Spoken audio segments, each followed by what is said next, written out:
in which we travel back to the Labour leadership election, a time when it was impossible to imagine that the party would have been capable of getting its act together to such an extent that it would only sort of lose a general election. August 2015. Many people thought the Labour Party would struggle to top the disaster of losing the general election, but it has silenced the doubters by somehow contriving to lose its own internal leadership election. Voters have signed up to support them, and Labour has reacted with a purge of such generalised unfairness that I'm almost starting to doubt that they really wanted to bring democracy to Iraq. It must be easy weeding out applications from those who don't share Labour values. Surely the very fact that they've made a decision and put their name to it is a huge beacon saying outsider. A party that sees enthusiasm as a negative, at least that's a quality that may win back Scotland. Perhaps the whole thing is a brilliant piece of marketing, designed to make whoever wins seem like a genius compared to Harriet Harman. There's an easy way to find genuine Labour supporters. They boasted about voting Green in this election and kept quiet about voting Lib Dem in the last. Naturally, what Labour fears is not Tory entryism, but the horror of infiltration by the sort of people who Labour is supposed to represent. Most columnists seem to feel that the party should plump for one of three fairly unpalatable options, as at least they can win an election, just not this election, as there are too many people voting. Every photo of the candidates looks like the staff room of a failing comprehensive, feigning amusement at being photobombed by the janitor.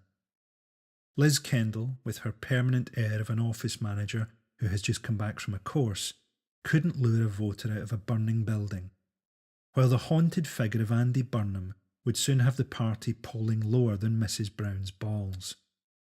Burnham, who looks like he's carved Fireman Sam's face off and laid it carelessly across his own skull, wants to change the Labour Party into something bold and exciting. You've got to ask the question, well, why hasn't he? It's not as if he's spent the last 15 years working for Asda. Liz Kendall complains of sexism, and yet her whole campaign is based on changing Labour to be whatever people who hate it want it to be. Kendall is that girl at school who took the edgy young goth aside and explained boys would like her more if she used frosted pink lip gloss. Kendall is Molly Ringwald to the Labour Party's Ali Sheedy. Maybe we like the fringe and eyeliner, Liz. Yvette Cooper, who sounds like something Jeremy Corbyn drove in the 1960s, says Corbyn doesn't have the answers for the future. She doesn't have a particularly firm grasp of the future either, as she spent the first 3 months of this year telling us that Ed Miliband would be Prime Minister. Of course, there is sexism in the coverage of the contest, as there is everywhere, and Cooper must wonder just how entrenched it is when her call to end detention for asylum seekers was overshadowed by Jeremy Corbyn taking the night bus. Leaders around the world are nervous about Corbyn winning and becoming PM, as they know every time they visit the UK, he'll present them with another bottle of his homegrown elderflower champagne. I'm enjoying senior Tory peers calling Corbyn a throwback. A guy in a horsehair wig wearing a cape who's got a job for life because his great-great-great-grandfather had a knack for picking out the healthiest slaves. We can safely assume that Corbyn is no longer on the establishment's Christmas card list, but he has been added to another list, right below the crossed-out name of Dr. David Kelly. Corbyn has met with extremists. Meeting someone doesn't mean you agree with them. I've met Ollie Murs, but that doesn't mean I think you've got to hold on to what you're feeling, that feeling is the best thing all right. In the age of Facebook, we know that calling someone friend isn't necessarily an endorsement and generally signals an attitude somewhere between antipathy and disgust. Of course, it's very difficult to have a career in politics without meeting a variety of people who support mass murder. Indeed, some of them will have been leading the Labour Party.